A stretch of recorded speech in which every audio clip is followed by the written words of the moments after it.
요한일서 2장을 우리가 지난주에 나누면서 그 안에 거하다, 그분 안에 거한다는 것이 무엇일까 이렇게 생각을 해보았습니다. 그분 안에 거하다라는 주제는 3장, 4장, 5장 요한일서 전체에 있어서 매우 중요한 주제입니다. 그분 안에 거하다, 진리 안에 거하다, 성령 안에 거하다, 말씀 안에 거하다. 그분 안에 거하다라는 말을 깊이 묵상하면서 하나님 안에 거하게 하여 주옵소서, 예수 그리스도 안에 거하게 하여 주옵소서, 진리 안에 거하고 말씀 안에 거하고 성령 안에 거하게 하여 주옵소서, 이렇게 이 말씀들을 묵상하며 기도하면 좋겠습니다. 3장도 역시 같은 맥락에 있지만 오늘 3장은 어떤 제목으로 하면 좋을까, 이렇게 서신서를 한 장씩 나누어서 요약을 해드린다는 것이 쉽지 않은 일이거든요. 딱딱 끊어져 있게 논설문처럼 딱딱 끊어져 있는 게 아니기 때문에 어떤 주제를 더 많이 강조해서 말씀을 드려야 하는지, 그리고 그것이 전체 본문에 어떤 영향을 주는지를 생각을 해야 되기 때문에 하나님의 말씀이 잘 드러나게, 그러면서도 또 복잡하거나 길지 않게 간단하게 설명하려면 어떻게 하는 게 좋을까 생각하다가 지금 우리가 읽었던 19절 말씀에 우리 마음을 주 앞에서 굳세게 하리니, 이 말씀을 읽다가 마음을 굳세게 하라 하시는 주님의 음성을 듣는 것 같았습니다.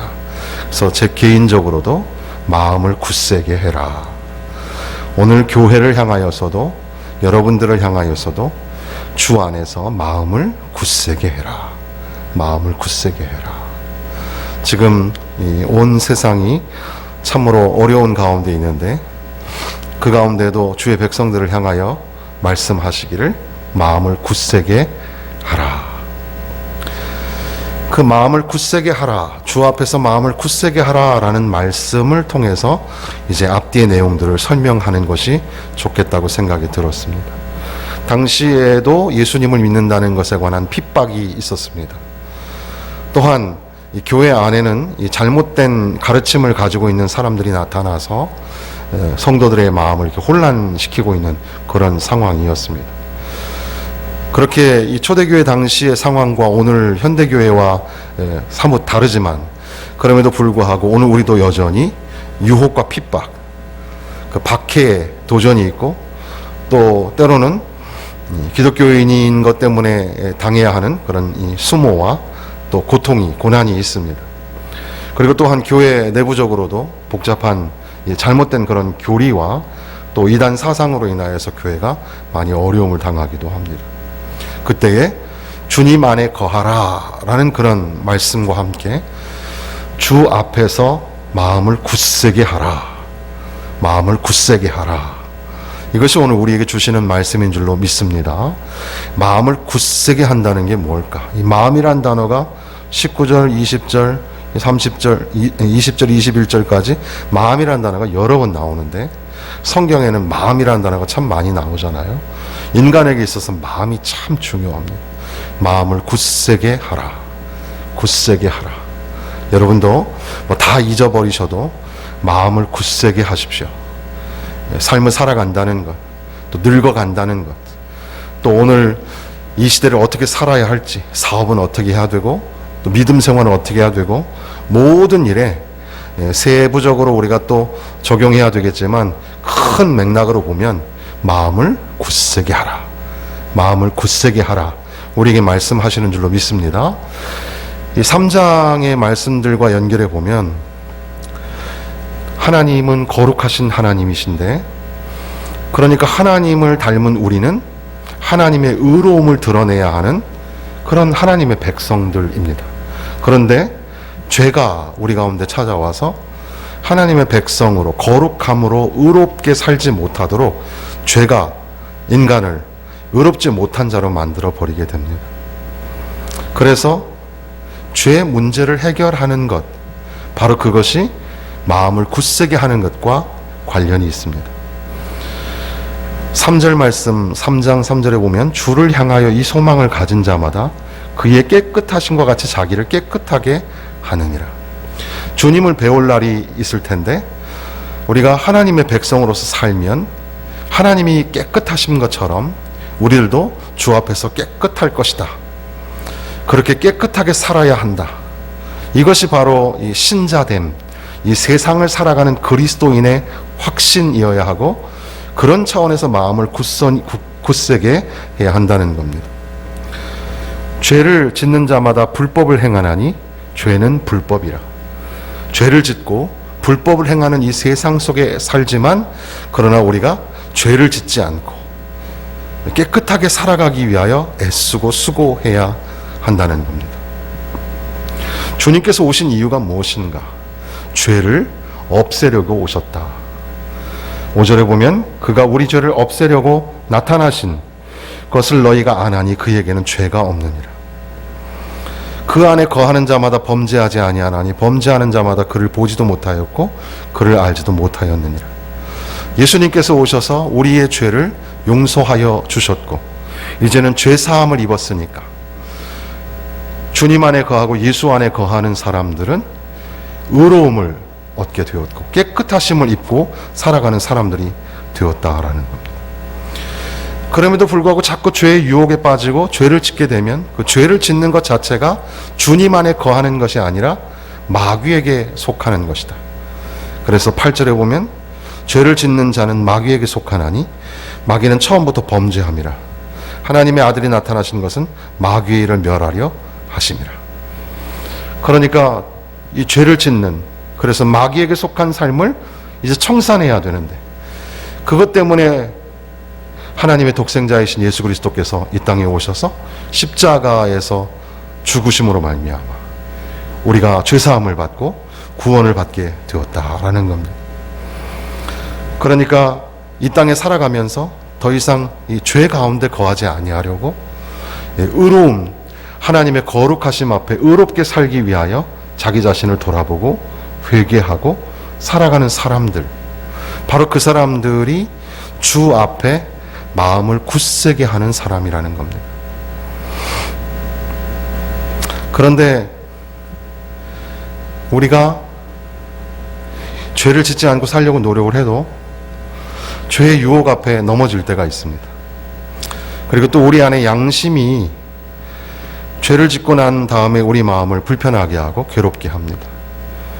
그리고 사람들이 손가락질하는 것만 같고 그래서 그 믿음을 굳건히 세우기가 어려울 때가 있죠.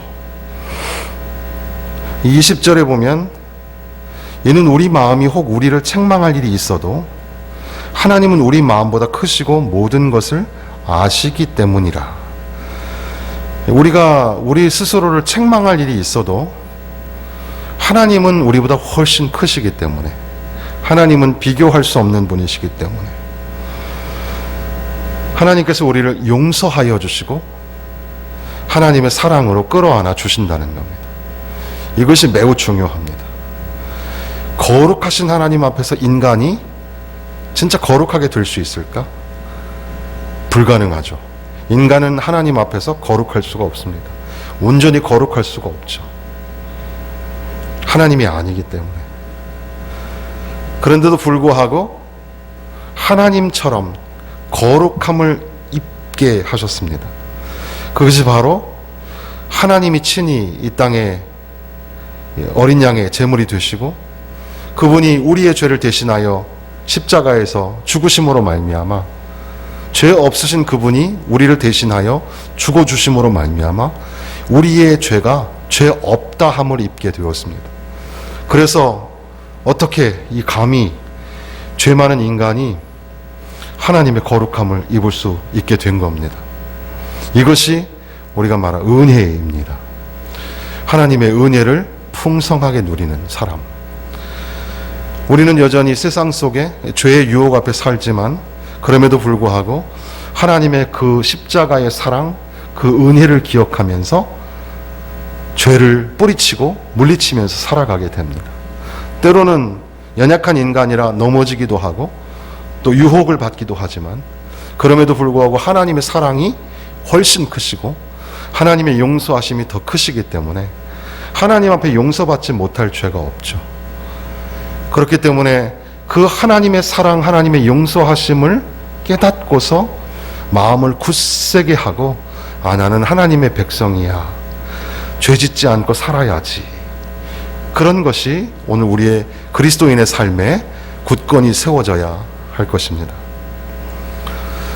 그러면서 또한 13절부터 보면 이제 이 편지 글로 되어 있는데, 이것이 그 앞에 문장을 이렇게 끌어오면서 얘기들이 진행이 되는 경우가 많습니다.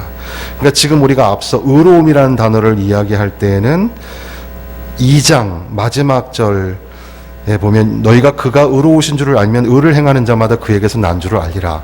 의로움이라는 단어가 이미 전절에 나와 있었고 그것이 연결이 되고, 또 이제 13절부터 우리가 말씀을 나누려고 하는 형제들아 우리가 서로 사랑하자, 이 말씀도 앞서 11절에 보면 우리는 서로 사랑할지니 이는 너희가 처음부터 들은 소식이라. 가인같이 하지 마라. 그는 악한 자에게 속하여 그 아우를 죽였으니 어떤 이유로 죽였느냐. 자기 행하는 행위는 악하고 그의 아우의 행위는 의로움이라. 그래서 의로움이라는 단어가 사랑이라는 단어로 자연스럽게 연결이 되어지고 있는 겁니다. 그러니까 우리가 마음을 굳세게 하다라는 말씀을 생각하면서 첫 번째는 하나님의 의로움, 그리고 죄사함, 그리고 우리의 죄를 용서하시기 위하여 이 땅에 오신 주님의 그 사역, 이런 것들을 묵상할 수가 있겠는데, 또한 이제 조금 더 구체적으로 형제들아 우리가 서로 사랑하자. 15절 말씀 보면 그 형제를 미워하는 자마다 살인하는 자니 살인하는 자마다 영생이 그 속에 거하지 아니하는 것을 너희가 아는 바라. 형제를 사랑하라. 형제를 사랑하며 사는 삶이 마음을 굳세게 하며 살아가는 삶이라는 겁니다. 하나님의 사랑이 우리 가운데 있다면, 하나님의 그 용서가 우리 가운데 있다면 우리가 형제를 용서하고 사랑하는 것이 반드시 필요하다라는 겁니다. 그러니까 우리는 필연적으로 용서하고 사랑해야 하는 존재로 부르심을 받은 겁니다. 때로는 그게 잘 안 되죠. 우리 인간이기 때문에. 참 원수 같은 사람이 있을 수 있습니다. 용서가 안 되는 사람이 있을 수 있죠. 그럼에도 불구하고 궁극적으로 우리는 하나님의 자녀요, 예수님의 십자가의 은혜로 구원받은 사람이기 때문에 이제 우리를 향하여, 원수된 자를 향하여 용서하고 사랑하며 살아가기 위하여 애쓰고 수고해야 하는 겁니다. 그것이 바로 마음을 굳세게 하는 겁니다. 마음을 굳세게 하는 것은 아주 강팍한 마음이 되라는 뜻이 아니라, 이 세상 속에서 그리스도인으로서의 확신을 가지고 살아가는 사람은 하나님의 의로움을 입어서 죄에 속하지 않으려고 애쓰는 것, 동시에 형제를 용서하고 그 형제를 사랑하기 위하여 애쓰는 것, 바로 그것이 주 앞에서 마음을 굳세게 하는 것과 밀접한 관련이 있다는 겁니다. 특별히 우리가 잘 아시는 말씀이 3장에 나오죠. 18절 말씀입니다. 자녀들아 우리가 말과 혀로만 사랑하지 말고 행함과 진실함으로 하자. 이게 굉장히 충격적인 도전의 말씀입니다. 너무나 잘 아는 말씀이지만 이 말씀은 참 우리가 이 말씀을 지키기 위해 감당하기가 참 어려운 아주 큰 임팩트를 가지고 있는 그런 말씀이죠. 우리는 다 사랑에 대해서 알죠. 사랑하며 살아야 된다는 것도 압니다. 그런데도 불구하고 우리는 그저 말과 혀로만 사랑할 때가 참 많습니다. 행함으로 사랑한다는 게 쉬운 게 아닙니다. 진실함으로 사랑한다는 게 참 어려운 겁니다. 말과 혀로만 하지 말고 행함과 진실함으로 사랑하자. 이게 마음을 굳세게 하지 않으면 감당이 안 되는 게 바로 이 사랑의 사역이라는 겁니다. 마음을 굳세게 한다는 것, 주님 앞에서 마음을 굳세게 하는 것, 바로 그것이 이제 행함과 진실함으로 드러나는 사랑이라는 겁니다. 서로 사랑하며 살아야 하는 존재. 그런데 머릿속으로만, 말과 혀로만이 아니라 진짜 행함과 진실함으로 사랑하고 살아가라. 이것을 말씀하시는 겁니다. 그렇게 서로 사랑하면 19절에 이로써 우리가 진리에 속한 줄을 알고, 진리에 속하다, 진리에 거하다라는 말이죠. 이제 그것은 이제 4장에 가면 사랑하는 자가 하나님께 속한 자다. 사랑하지 아니하면 하나님께 속한 게 아니다. 이 말씀을 또 강조하게 될 것입니다. 그러니까 3장의 내용을 좀 간단히 말씀을 지금 드리고 있는데, 마음을 굳세게 하라.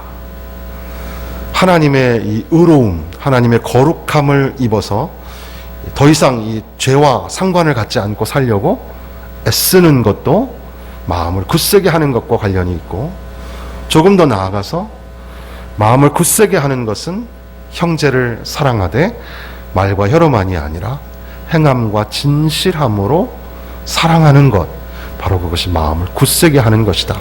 이렇게 우리가 말씀을 얻을 수가 있습니다. 이렇게 마음을 굳세게 하는 것, 그것이 그리스도인에게 확신이라는 단어가 될 텐데, 확신이라는 게 뭔가?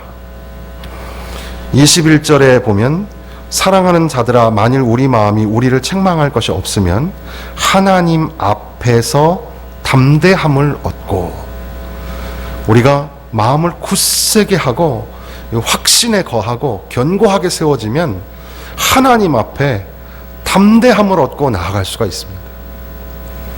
하나님의 보좌 앞에 두렵고 떨리는 이 죄인이 어떻게 하나님의 보좌에 나아갈 수 있겠습니까? 하나님의 백성답게 살려고 애쓰고 형제를 행함과 진실함으로 사랑하며 그렇게 마음을 굳건하게 세울 때 그 사람은 이제 하나님 앞에 담대하게 나아갈 수 있게 됩니다. 그리고 22절 말씀에는 무엇이든지 구하는 바를 그에게서 받나니 이는 우리가 그의 계명을 지키고 그 앞에서 기뻐하시는 것을 행함이라. 무엇이든지 구하는 바를 그에게서 받는다. 하나님 앞에 기도하는 것, 기도 응답을 받는다는 겁니다. 기도 응답을 받으셨습니까? 기도 응답의 경험이 있으십니까? 기도를 많이 하고 또 기도의 응답을 많이 받은 그런 신령한 그런 이 은혜의 경험이 여러분 가운데 풍성하시기를 주님의 이름으로 축원합니다. 기도하는데 기도하는 것에 응답을 받고 기적이 나타나고 성령이 역사하시고 이런 경험이 우리 가운데 필요하거든요. 마음을 굳세게 하여서 죄 가운데 거하지 아니하고 하나님의 깨끗하심 거룩하심 앞에 우리도 살아가려고 애쓰고, 그리고 또 형제를 용서하고 사랑하되 말과 혀로만이 아니라 행함과 진실함으로 사랑하기 위하여 애쓰는, 거기에 굳세게 세워지는 사람, 그 사람은 하나님 앞에 담대히 나아가게 되고, 그리고 또한 하나님 앞에 구하는 것들을 얻을 수가 있다고 약속해 주시는 겁니다. 그러니까 우리가 기도할 때 기도의 응답을 받으려면 어떻게 해야 합니까? 마음을 굳세게 해야 합니다. 마음을 굳세게 해서 죄를 물리치고 또 죄 가운데 살았던 것들을 청산해내고 하나님 앞에 회개하는 마음으로 나아가고, 또한 동시에 하나님의 용서하심, 하나님의 사랑하심이 크시기 때문에 담대함을 가지고 나아갑니다. 그리고 감히 우리가 어떻게 형제를 사랑할 수 있겠습니까? 그럼에도 불구하고 하나님은 사랑이시라 4장에 나오지만 하나님께 속한 자는 사랑하며 사는 사람이라는 확신을 가지고 형제를 사랑하고 용서하고 행함과 진실함으로 대할 때 바로 그러한 사람의 기도를, 그런 교회의 기도를 하나님이 들어주시는 줄로 믿습니다. 그리고 이제 뒷부분에는 그의 계명은 이것이니 곧 아들 예수 그리스도의 이름을 믿고 그가 우리에게 주신 계명대로 서로 사랑할 것이니라. 그의 계명을 지키는 자는 주 안에 거하고 주는 그의 안에 거하시나니 우리에게 주신 성령으로 말미암아 그가 우리 안에 거하시는 줄을 우리가 아느니라. 우리가 그의 안에 거하고 또 그가 우리 안에 거하고, 그 안에 거하다라는 말이 이제 또 계속 연결이 되어지고 있습니다. 그의 계명을 지킨다는 게 뭐냐? 예수 그리스도를 믿는 것과 그리고 주신 계명대로 서로 사랑하는 것이라. 바로 이 계명을 지키는 것, 이것이 하나님을 기쁘시게 하는 것이고 그것이 그분 안에 거하는 삶이 된다. 그리고 그것을 누가? 성령께서 깨닫게 하시고 성령께서 자꾸 확증해 주신다는 겁니다. 네가 지금 견고하게 굳세게 지금 잘 살고 있다. 성령께서 깨닫게 하시고 감동을 주시고 우리를 인도해 주셔서 하나님의 계명을 지키면서 살아가게 하신다는 겁니다.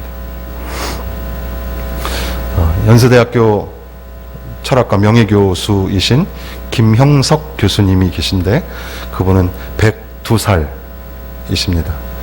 그래서 최근에 100살이 되시면서 한국교회 100년 후의 한국교회에 대한 그런 책을 쓰시기도 하였는데, 100살이 넘으신 분의 그 삶이라는 것이 우리에게 그저 교훈이 되죠.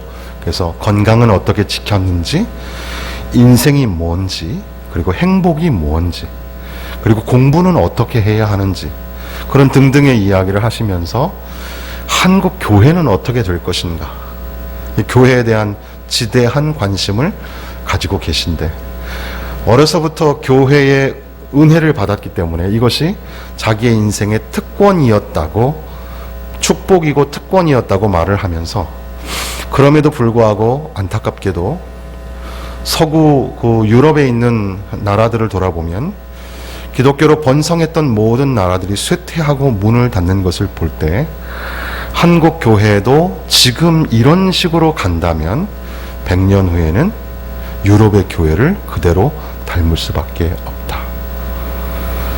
더 이상은 이 신학이라는 작은 그런 울타리 안에서 이제 세상에 말하는 뭐 인문학이나 철학이나 이런 것들을 담지 못하기 때문에 교회는 스스로 이제 점점 더 늙어가게 될 것이고 약해져만 가게 될 것이다. 참 안타까운 일이지만 그렇게 될 수밖에 없다라는 말씀을 하시면서, 그럼에도 불구하고 한 가닥 희망이 있다면 교회가 지금 정신을 차려야 하는데, 교회주의, 교리주의에 빠지지 말고, 교회나 교리가 권위가 아니라 말씀이 권위인데 구약의 권위는 하나님의 거룩하심이었습니다. 우리가 지금 방금 의로움이란 단어를 말한 것처럼 이 말씀을 읽으면서 이제 그 내용이 제가 기억이 난 건데요. 구약의 권위는 하나님의 거룩하심이었다. 그런데 인간이, 죄된 인간이 그 거룩하심을 감당할 수가 없는 거죠. 그런데 신약의 권위는 그 죄인인 인간을 내버려 두시지 아니하고 하나님의 아들이신 예수 그리스도께서 십자가에서 죽으심으로 말미암아 그를 살려내고 건져낸 것이 권위라는 거죠. 한마디로 말하면 사랑이 곧 권위라는 겁니다.